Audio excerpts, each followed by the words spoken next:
Assalamualaikum warahmatullahi wabarakatuh. Halo anak hebat, berjumpa lagi dengan Ibu. Kali ini ada satu materi baru di mata pelajaran Bahasa Indonesia di tema 3, yaitu mengenai teks eksplanasi. Apa itu sebenarnya teks eksplanasi? Yaitu teks yang berfungsi untuk memberikan penjelasan kepada pembaca tentang proses terjadinya sesuatu yang disusun menurut prinsip sebab akibat. Nah, ini adalah teks eksplanasi. Kemudian, yang akan kita bahas lebih dalam adalah teks eksplanasi ilmiah, yaitu teks eksplanasi yang menjelaskan suatu proses yang bersifat ilmu pengetahuan alam. Seperti apa? Contohnya seperti proses terjadinya pelangi ataupun teks mengenai terjadinya gunung meletus. Ada dua tujuan dari teks eksplanasi. Yang pertama adalah menjelaskan fenomena yang terjadi. Misalkan teks eksplanasi mengenai tadi gunung meletus, maka dijelaskan di dalam teks tersebut fenomena mengenai gunung meletus. Atau bisa juga menjelaskan sebab akibat suatu peristiwa. Misalkan ada teks mengenai banjir, maka di dalamnya akan berisi mengenai sebab dan akibat dari peristiwa banjir. Apa sebabnya dan kemudian apa akibatnya. Teks eksplanasi haruslah memiliki 3 buah unsur.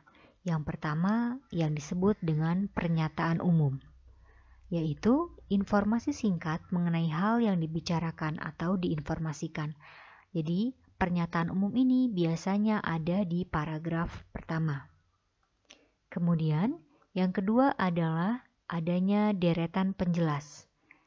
Deretan penjelas adalah penjelasan tentang proses dari peristiwa yang terjadi dan dijelaskan secara bertahap atau berurutan. Di deretan penjelas ini, di sini akan dijelaskan dengan lebih terperinci dan ada proses sebab akibat dijelaskan di sini. Kemudian yang terakhir, struktur yang terakhir adalah penutup, yaitu kesimpulan yang berisi interpretasi atau pendapat singkat penulis tentang topik yang dibicarakan.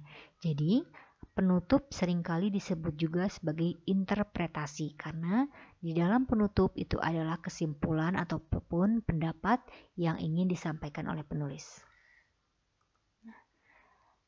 Ini ada satu teks eksplanasi, teksnya mengenai Thomas Alva Edison, sang penemu bola lampu. Di dalam teks ini terdiri dari 4 paragraf, 1, 2, 3, 4. Nah, di paragraf yang pertama, ini adalah yang tadi, yang pertama, struktur yang pertama. Kalian masih ingat? Yang pertama adalah, pernyataan umum. Harus informasi singkat mengenai hal yang ingin diinformasikan.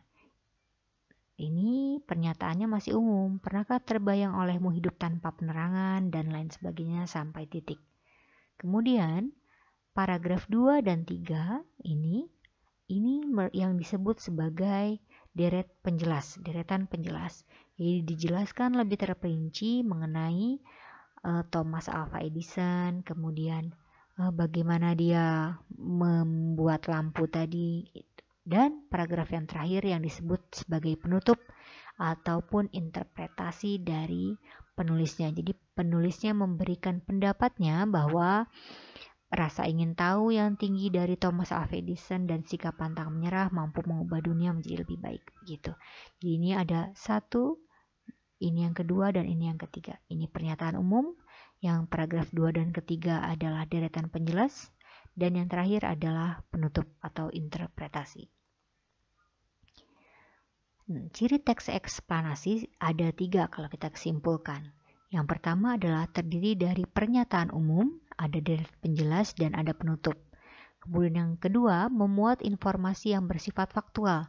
Jadi, informasi yang tersaji di teks eksplanasi haruslah fakta atau benar-benar terjadi, bukan suatu dongeng ataupun cerita yang direka-reka, tapi haruslah fakta.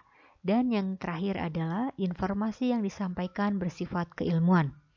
Jadi tidak boleh tadi kita mengada-ada isi teks eksplanasi, tapi memang harus fakta dan bersifat keilmuan.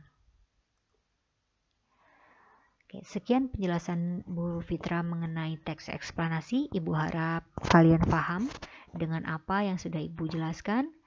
Wassalamualaikum. Kita bertemu lagi di pembahasan selanjutnya. Terima kasih sudah menonton video dari Bu Fitra. Sampai jumpa.